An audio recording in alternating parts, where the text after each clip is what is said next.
Alors, bonsoir tout le monde. Bienvenue à cette séance ordinaire du 16 mars 2021 du Conseil de ville de Saint-Constant, tenue toujours à huis clos à cause des risques de propagation du coronavirus et des mesures qui ont été mises en place par le gouvernement du Québec. Donc, moi, je suis présentement à l'hôtel de ville, comme à l'habitude, et en présence de Mme Trottier, directrice générale de la ville. Présente. Mme Laflamme Greffière. Présente. Et Mme Liron, qui s'occupe de l'enregistrement. Présente. Et les membres du conseil sont présentement en visioconférence avec moi. Je vais commencer dans le haut de mon écran avec M. Perron. Bonsoir, présent. M. Caz. Bonsoir, présent. M. Arsenault. Bonsoir, présent. M. Lapierre. Bonsoir, présent. M. Lemelin. Bonsoir, présent. M. Caméra. Bonsoir, présent. Mme Césaré. Bonsoir, présente. Et Mme Boudria. Bonsoir, présente. Alors, bienvenue tout le monde à cette séance ordinaire. Donc, sans plus tarder, donc tout le monde est là, le quorum a été établi, donc tout est parfait. Alors, on va commencer tout de suite avec l'adoption de l'ordre du jour. Il y a un point à retirer, le point 15A. Oui, qui demande de dérogation en zone inondable auprès de la MRC de Roussillon. Je propose l'ordre du jour. Donc, J'ai la pierre d'appui. on retire ce point parce qu'il n'est pas tout à fait prêt. On pensait qu'il aurait été prêt ce soir au niveau des recommandations, mais il y a encore des petites choses à valider, à vérifier. Donc, il sera remis à la prochaine rencontre. Donc, l'adoption est faite. Information aux citoyens et résumé des résolutions adoptées lors de séances extraordinaires. Donc, Maître Laflamme. Une séance extraordinaire le 2 mars dernier. Autorisation de signature pour le protocole d'entente entre la Ville de Saint-Constant et Corporation foncière Premium pour le développement domiciliaire Premium Land et une modification à la grille de pondération et d'évaluation des offres pour la construction en mode conception-construction d'infrastructures récréatives et ou sportives. Alors, merci beaucoup. Donc, à 3, approbation des procès-verbaux. Que l'on s'abstienne de lire les procès-verbaux du 16 février et du 2 mars 2021 et qu'ils soient approuvés tels que présentés. Joanne Césaré, je propose. André Camiran, je l'appuie. À 4, entérinement du registre des chèques. D'entériner le registre des chèques du mois de décembre payé en février, se chiffrant à 2 067 154,30 tel que présenté, et d'entériner le registre des chèques du mois de février, paiement de février, se chiffrant à 2 822 893,93. André Camiran, je propose. Appuyé par David Lemelin. Donc, la section 5, les avis de motion de règlement et dépôt du projet de règlement. Donc, on a un avis de motion ce soir et un dépôt de projet de règlement concernant un règlement d'emprunt de 10 774 879. C'est le règlement 1706-21 pour la reconstruction des rues. Cette année, donc, on parle des rues du Châtel, de l'Orme, d'Orion, de l'Âge, du Blain, 4e avenue, 6e avenue et 7e avenue. Et construction du poste de pompage sur la rue des Pins et de ses accessoires relatifs à ces travaux. André Camiran, je donne l'avis de motion et je dépose le projet de règlement. Pour toutes les rues mentionnées, c'est des travaux de reconstruction, de construction de réseaux pluviales, de bordures et ou trottoirs, de réhabilitation d'égouts sanitaires, de remplacement de l'aqueduc, de remplacement d'éclairage existant et de réaménagement des emprises. En fait, on poursuit notre plan directeur qui a été mis en place en 2015. Donc, à chaque année, on refait presque, là, c'est combien? 1, 2, 3, 4, 5, c'est ça? 6, 7, 8 rues. Donc, en 8, 10, 11, 12 rues par année. Donc, on fait, dépendamment des années, et la station de pompage. Donc, c'est un peu ça. Et je dois juste mentionner aux gens qui vont nous écouter, que le deuxième plan directeur de reconstruction d'un autre secteur qui est un peu différent de celui-là, c'est le secteur des M et des V, est sorti tout dernièrement. On avait demandé, on travaille ce plan-là. On va en prendre connaissance dans les prochains jours avec les membres du conseil. Et il y aura une ordonnance aussi recommandée par nos gens du département du génie au niveau de ces travaux-là qui se feront aussi dans les prochaines années. Et là-dedans, on parle des travaux. Il y a une rue que je parlais avec Mme Césaré ce matin au niveau de la rue Maurice, qui est une problématique importante. Il figure dans ce plan-là. Donc, on vous revient rapidement dans les prochains jours, les prochaines semaines là-dessus, à savoir comment on va articuler ce deuxième plan. Pourquoi un deuxième plan? Parce que ces rues-là sont un peu différentes des autres. Ce pas des rues à fossés. C'est des rues où il y a un système pluviable de l'époque qui est installé, on appelle les DPEC, qui veut dire quoi, Mme Trottier, déjà? Un dispositif à emmagasinement croissant. Voilà. Donc, qui était dans les normes de l'époque, mais ce n'est pas, ce qui est installé régulièrement ou généralement dans les reconstructions de rues, ou comme les rues qu'on fait présentement où un vrai pluvial est installé. Alors, En fait, c'est de changer l'ensemble de l'œuvre parce que ces rues-là n'égouttent pas bien. Le drainage ne se fait pas bien à cause de ça. Et puis, ça cause des problématiques au niveau des rues et de la dégradation des rues. Donc, c'est pour ça qu'il y a eu un deuxième plan tout à fait spécial parce qu'on va demander l'aide gouvernementale toute particulière pour ces rues-là. C'est à suivre. Donc, à 6, adoption du second projet de règlement. Donc, à A, l'adoption du second projet de règlement numéro 1697-21, modifiant le règlement de zonage numéro 1528-17 afin de modifier les hauteurs en mètres applicables pour les habitations unifamiliales, d'ajouter aux usages autorisés les habitations multifamiliales de 4 logements et de 5 logements et plus, incluant leurs normes afférentes dans les zones plutôt H223 et H306.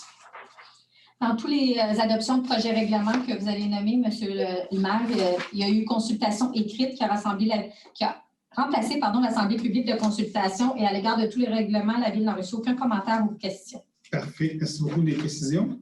Donc, qui propose et qui appuie? Sylvain Cage, je le propose. Appuyé par Chantal Boudria.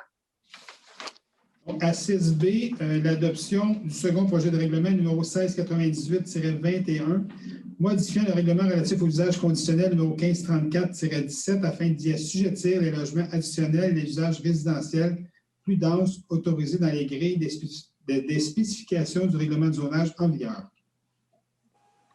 Qui propose? Donc, Mario Perron, je le propose. Joanne Césaré, je l'appuie. À C, 6C, adoption du second projet de règlement numéro 1699-21, modifiant le règlement de zonage numéro 1528-17 afin d'agrandir la zone MS 225 à même la zone H223. Sylvain Cage, je le propose. Appuyé par Chantal Boudria. À 6D, adoption du second projet de règlement numéro 1700-21, modifiant le règlement de zonage numéro 1528-17 afin d'agrandir la zone H205 à même une partie de la zone H223 et d'ajouter dans la zone H205 l'usage d'habitation multifamiliale 9 logements et plus et ses normes afférentes. Sylvain Cage, je le propose. Appuyé par Gilles Lapierre. 6E, adoption du second projet de règlement numéro 1701-21, modifiant le règlement de zonage numéro 1528-17 afin d'abroger certaines normes relatives aux logements additionnels, aux escaliers extérieurs et aux modifications ou agrandissements d'une construction dérogatoire. Mario Perron, je le propose. Appuyé par Chantal Boudria. F, l'adoption du second projet de règlement numéro 1702-21, modifiant le règlement de zonage numéro 1528-17 afin de créer l'usage 6722 services de protection et prévention contre les incendies et activités connexes et d'ajouter le dit usage aux usages autorisés dans toutes les zones. Proposé par Chantal Boudria. Appuyé par André Camiran. À G, adoption du second projet de règlement numéro 1703-21, modifiant le règlement de zonage numéro 1528-17 afin de modifier certaines normes relatives au stationnement hors rue. Sylvain Cage, je le propose. Mario Perron, je l'appuie. H, adoption du second projet de règlement numéro 1705-21, modifiant le règlement de zonage numéro 1528-17 afin de modifier les dispositions relatives aux marges, aux dimensions de bâtiments et aux usages mixtes à la zone MS 301. Sylvain Cage, je le propose. Mario Perron, je l'appuie. À 7, adoption de règlement. À 7A, adoption du règlement 1696-21, décrétant l'annexion d'une partie du territoire de la municipalité de Saint-Isidore. Dont l'objet est l'annexion d'une partie du rang Saint-Christophe ou autrement appelé rang Saint-Simon.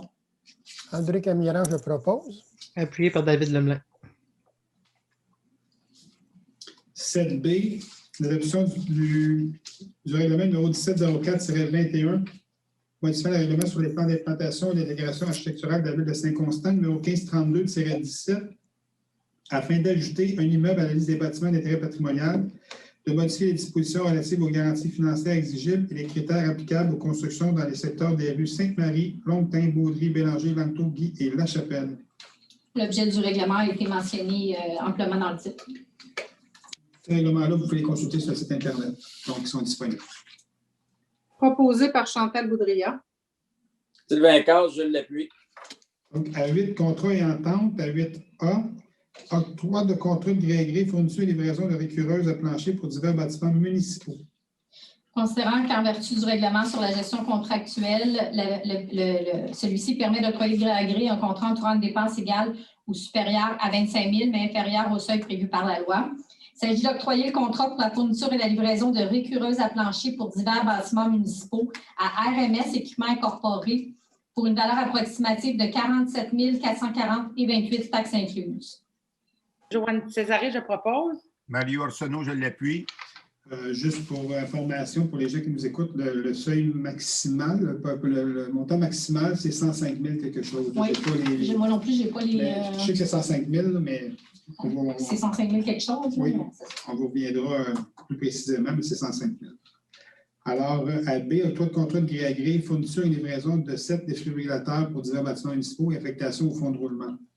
Considérant que le même article permet d'octroyer de gré à gré un contrat encourant une dépense égale ou supérieure à 25 000, mais inférieure au seuil prévu par la loi, d'octroyer à l'entreprise équipement médical RCL, aussi appelé SOS Technologies, le contrat visant la fourniture et la livraison de 7 défibrillateurs pour divers bâtiments municipaux. La valeur approximative de ce contrat est de 13 739 et 97 taxes incluses. Joanne Césaré, je propose. Mario Arsenault, je l'appuie. Il y a également un emprunt au fonds de roulement du même montant. Oui. Donc, c'est proposé appuyé. Donc, AC, octroi de contrat de gré à gré, service professionnel en ingénierie, en architecture de paysage, civil et électricité pour la préparation des plans de devis et documents d'appel d'offres pour l'aménagement du bassin Capes. D'octroyer le contrat pour les services professionnels en ingénierie, en architecture de paysage, civil et électricité pour la préparation des plans de devis et documents d'appel d'offres pour l'aménagement du bassin Capes à la compagnie Stantec Expert Conseil au prix forfaitaire négocié. La valeur approximative du contrat est de 31 618 taxes incluses. Proposé par David Lemelin. Mario Perron, je l'appuie. AD, octroi de contrat de gré à gré, fourniture et installation d'un sentier en bois au pavillon de la biodiversité qui va relier le pavillon extérieur au jardin des papillons. D'octroyer conditionnellement l'entrée en vigueur du règlement 1693-21, le contrat pour la fourniture et l'installation d'un sentier en bois au pavillon de la biodiversité à l'entreprise des clôtures Caravelle. La valeur maximale de ce contrat est de 104 627 et 25 taxes incluses. Le montant de ce contrat ne pourra en aucun cas dépasser le seuil de la dépense d'un contrat qui ne peut être adjugé qu'après une demande de soumission publique. Le fournisseur étant par la présente résolution avisé qu'aucune somme supplémentaire ne sera versée sous aucun motif, la clause 3.4 de sa proposition étant refusée par la Ville. Sylvain Cazes, je le propose. Joanne Césaré, je l'appuie. Et à 8E, autorisation de signature, acte de vente définitive des lots 2427, 666, 2427, 611 et 2768 110 du cadastre du Québec. D'autoriser le représentant de la Ville à signer l'acte de vente définitive en faveur de M. Daniel Lavoie pour le prix total de 636 $ représentant les montants des adjudications déjà versées. Proposé par David Lemelin. Appuyé par André Camiran. À 9 pour les soumissions, à 9A, soumission au service d'une agence de sécurité pour divers services municipaux de la Ville de Saint-Constant. C'est le renouvellement en fait du contrat. Oui, le contrat initial prévoyait une option de prolongation d'une année. Il s'agit de renouveler le contrat pour les services d'une agence de sécurité pour divers services municipaux à gestion Pergebec, faisant affaire sous le nom de sécurité, investigation, qualité, au taux soumissionné. La valeur approximative de ce contrat est 112 563 taxes incluses et de désigner les représentants de gestion Pergebec responsables pour l'application partielle ou complète des règlements 1003-99 et 1010-01. Sylvain Cazes, je le propose. Appuyé par Chantal Boudria. AV, soumission travaux de construction du chalet du Parc Leblanc et du chalet du Lac des Fées. La Ville a procédé à une demande de soumission publique pour des travaux de construction du chalet du Parc Leblanc et du chalet du Lac des Fées. 5 soumissions ont été reçues. Il s'agit d'octroyer conditionnellement à l'entrée en vigueur des règlements 1691-21 et 1695-21 le contrat pour les travaux de construction du chalet du Parc Leblanc et du chalet du Lac des Fées au plus bas soumissionnaire conforme, soit groupe MTKR, au prix forfaitaire soumissionné pour une valeur approximative de 2 773 656,90 taxes incluses. Joanne Césaré, je propose. Sylvain Cazes, je l'appuie. 9C, c'est l'annulation du contrat soumission construction en mode conception-construction du pavillon jeunesse de la Ville de Saint-Constant. Que la Ville annule immédiatement la résolution numéro 91-02-21, laquelle accordait le contrat à BAC, étant donné la non-conformité de la soumission de cette entreprise sur une condition essentielle de l'appel d'offres et que ce contrat n'aurait jamais dû lui être accordé puisqu'il n'est pas conforme aux conditions nécessaires à sa formation. Que la Ville publie un nouvel appel d'offres pour la construction du pavillon jeunesse. Mario Perron, je le propose. Appuyé par Chantal Boudria. Donc, à 10 mandats, il n'y en a pas. À 11 dossiers juridiques, il n'y en a pas non plus. À 12 ressources humaines. À 12A, l'approbation au poste de directeur adjoint de l'aménagement du territoire du développement économique au service d'aménagement du territoire du développement économique. Considérant que la période d'approbation de M. Pierre-Marc Bruno est terminée et que la Ville est satisfaite de son travail, il s'agit de nommer ce dernier à titre d'employé régulier au poste de directeur adjoint de l'aménagement du territoire et du développement économique. Mario Arsenault, je le propose. Sylvain Carr, je l'appuie.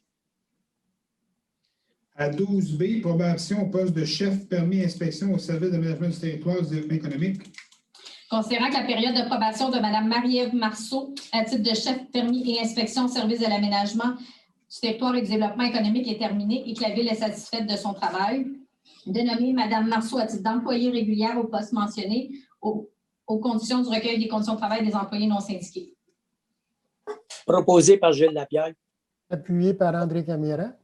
À 13, gestion interne. À 13, autorisation de dépôt, demande d'aide financière. D'autoriser la conseillère en gestion financière à déposer des demandes d'aide financière pour des dépenses prévues au budget ou au programme triennal des immobilisations, de désigner également celle-ci comme signataire autorisé des demandes d'aide financière. Proposé par Chantal Boudria. Appuyé par Gilles Lapierre. Donc, à B, nomination comité de retraite, représentant de l'employeur et abrogation de la résolution numéro 476-10-20. De désigner à titre de représentant de l'employeur au comité de retraite le chef de division des ressources humaines ou, en son absence ou en cas de vacance au poste, le conseiller principal en ressources humaines et d'abroger la résolution 476-10-20 au même effet. Proposé par Joanne Césaré. Appuyé par David Lemelin. 13C, nomination organisme non lucratif, Centre aquatique de Saint-Constant incorporé, représentant de la Ville et modification de la résolution numéro 312-07-20. De nommer Mme Manon Mainville, directrice du service des communications et des relations publiques, à titre de membre désigné par le conseil municipal pour siéger comme administrateur au conseil d'administration du Centre aquatique de Saint-Constant, en lieu et place de Mme Nathalie Leclerc, nommée par la résolution 312-07-20, et de modifier la résolution 312-07-20 par le retrait du nom de Mme Leclerc. Proposé par David Lemelin. Appuyé par Gilles Lapierre. Donc, 14, gestion externe. 14A, aide financière aux organismes jeunesse à but non lucratif pour l'année 2021. D'accorder aux organismes jeunesse à but non lucratif de la Ville de Saint-Constant les aides financières mentionnées pour l'année 2021. Proposé par Gilles Lapierre. Joanne Césaré, je l'appuie. À B, adoption du plan directeur de développement durable, le P3D 2021-2030. Donc, c'est fantastique. Il y a eu beaucoup de travail là-dessus qui a été fait dans la dernière année. On est super content d'arriver à cette étape-là ce soir. Félicitations à toute l'équipe qui a travaillé là-dessus. Donc, d'adopter le plan directeur de développement durable, le P3D 2021-2030, qui vient chapeauter les politiques et les règlements, orienter les processus décisionnels et donner le ton aux projets et opérations municipales, en plus d'influencer tous les acteurs sur son territoire, tels que soumis à la présente séance, de désigner le maire, les conseillers municipaux et la directrice générale comme principaux leaders veillant à la mise en œuvre stratégique du plan, imputable de la gouvernance du plan directeur du développement durable ainsi que de l'atteinte des résultats souhaités, de mandater la chef de division environnement et développement durable comme personne ressource pour guider l'atteinte des objectifs et des résultats espérés dans ce domaine et de renommer le comité consultatif sur l'environnement au nom de comité consultatif sur l'environnement et le développement durable et d'ajouter le développement durable au mandat de ce comité. Proposé par David Lemelin. Appuyé par André Camira. Juste pour vous dire, mardi prochain, mardi soir, il y aura à la place du plénier, je pense que c'est là qu'il est déplacé. Là, il y aura un lancement officiel du plan de développement durable. Donc, ne soyez pas surpris. Là. Donc, il y aura un lancement mardi soir prochain à la place du plénier mardi soir. Donc, plus de détails à venir demain ou jeudi. Là. Donc, alors, à suivre. Ce sera en visioconférence, bien sûr. Donc, approbation du rapport d'activité 2020 de la Régie intermunicipale d'incendie de Saint-Constant et Sainte-Catherine, schéma de couverture de risque. Approuver le rapport préparé par M. Claude Brosseau, directeur de la Régie intermunicipale d'incendie. Proposé par Chantal Boudria. Appuyé par André Camiran. Je vais en profiter pour féliciter M. Brosseau. Il fait un travail exceptionnel à la tête de la régie. Donc, je sais qu'André et Chantal, ou Chantal et André peuvent en témoigner parce qu'on manque Oui, du conseil d'administration. Donc, merci beaucoup, Claude, si tu nous écoutes. On est vraiment privilégié de t'avoir. Donc, demande de la Ville 15A, ça a été retiré. À 16, recommandation de la Ville 16A, position de la Ville, dérogation mineure relative à la hauteur en étage et abrogation. La résolution numéro 108-02-21. De reconnaître les circonstances ayant justifié l'adoption de la résolution 344-07-19 relative à l'immeuble du 116, 118 et 120 Montée-Saint-Régis et 87 et 91 rue du Géranium, relève d'une situation exceptionnelle et que la Ville de Saint-Constant n'a pas créé de précédent relativement à la possibilité de délivrer des dérogations mineures pour la hauteur des bâtiments d'étage, et ce sur l'ensemble du territoire de la Ville, et que la présente résolution abroge et remplace la résolution numéro 108-02-21. Proposé par André Camiran. Joanne Césaré, je l'appuie. 17, dépôt de documents. Je dépose la liste des amendements budgétaires pour le mois de février, la liste des contrats comportant une dépense de plus de 2 000 avec un même co-contractant et pour lesquels l'ensemble de ces contrats comporte une dépense totale qui dépasse 25 000, le sommaire du budget, le procès-verbal de correction de la résolution 303-07-20 et les certificats attestant du résultat de la procédure d'enregistrement à distance des règlements 1688-21, 1691-21, 1692-21, 1693-21 et 1695-21. 18, le bloc de dérogation, il y en a 2 seulement ce soir. Donc, 18A, demande de dérogation mineure numéro 2020-00172 pour le 121 rue Saint-Pierre, le local 100. Il s'agit d'une demande du Collège de Valleyfield en raison d'éléments qui ne sont pas conformes au règlement de zonage numéro 1528-17 et qui découlent de l'installation de 3 nouvelles enseignes sur le bâtiment. Donc, l'établissement d'enseignement comporterait 4 enseignes rattachées alors que le règlement précise que le nombre maximal d'enseignes est de 2. La superficie totale des enseignes rattachées au bâtiment serait de 41,05 m² alors que le règlement précise que la superficie totale maximale d'affichage par local est de 10 m². Il y a un rapport favorable du CCU à l'égard de la demande. La Ville n'a reçu aucun commentaire ou question par les personnes intéressées. Il s'agit d'approuver la demande telle que déposée. Mario Perron, je le propose. Appuyé par Gilles Lapierre. 18B, demande de dérogation mineure numéro 2021-00007, 14 Montée Saint-Régis. Il s'agit d'une demande de M. Daniel Plourde qui, en raison d'un élément qui n'est pas conforme au règlement de zonage, qui découle d'un projet d'agrandissement de la résidence unifamiliale. Le mur latéral gauche, qui représente le mur avant secondaire de l'agrandissement, ne comporterait pas 70 de maçonnerie. Le pourcentage de maçonnerie serait de 0, alors que le règlement précise que toute construction dont les matériaux ou autres éléments de construction sont dérogatoires peut être agrandie. Les matériaux d'origine de la partie existante peuvent être conservés tels quels, mais ceux utilisés pour l'agrandissement doivent être conformes aux dispositions du règlement et avoir pour effet de rendre la construction moins dérogatoire. Il y a un rapport favorable du CCU à l'égard de la demande. On n'a pas reçu de commentaires ou de questions par les personnes intéressées, mis à part le fait qu'il y avait une erreur dans le numéro de lot et qu'il y a eu un erratum à l'avis public de publier. Donc, il s'agit d'approuver la demande de dérogation mineure telle que déposée. Proposé par André Camiran. Sylvain Carr, je l'appuie. 19, donc les demandes de plan d'implantation et d'intégration architecturale, les PIA, donc à 19A. Il s'agit d'une demande pour le 14 Montée Saint-Régis par M. Daniel Plourde qui vise à faire approuver un projet d'agrandissement du bâtiment principal. Le rapport favorable du CCU à l'égard de la demande. La proposition est à l'effet d'approuver la demande telle que déposée. Proposé par André Camiran. À 19B, à 121 rue Saint-Pierre, local 100. Oh, Sylvain Carr, je l'appuie. C'était trop vite, excuse-moi. Oui, désolé. Sylvain Carr, je l'appuie. Donc, le 121 rue Saint-Pierre, local 100. Il s'agit d'une demande du Collège de Valleyfield pour faire approuver l'installation de 3 nouvelles enseignes sur le bâtiment et une sur le pylône au 121 rue Saint-Pierre. Il y a un rapport favorable du CCU à l'égard de la demande. Il s'agit d'approuver la demande telle que déposée. Mario Perron, je le propose. Appuyé par Gilles Lapierre. Donc, à 19C, le 687 rue Renoir, un PIA. Il s'agit d'une demande d'habitation Roussillon qui vise à faire approuver le modèle de maison et les matériaux de revêtement de la nouvelle habitation unifamiliale isolée. Un rapport favorable du CCU à l'égard de la demande. La proposition est à l'effet d'approuver la demande telle que déposée. Mario Perron, je le propose. Joanne Césaré, je l'appuie. À 19D 839 rue Renoir. Il s'agit d'une demande d'habitation Roussillon qui vise à faire approuver le modèle de maison et les matériaux de revêtement de la nouvelle habitation unifamiliale isolée. Il y a un rapport favorable du CCU à l'égard de la demande et la proposition est à l'effet d'approuver la demande telle que déposée. Mario Perron, je le propose. Joanne Césaré, je l'appuie. Et le dernier PIA, 19E 843 rue Renoir.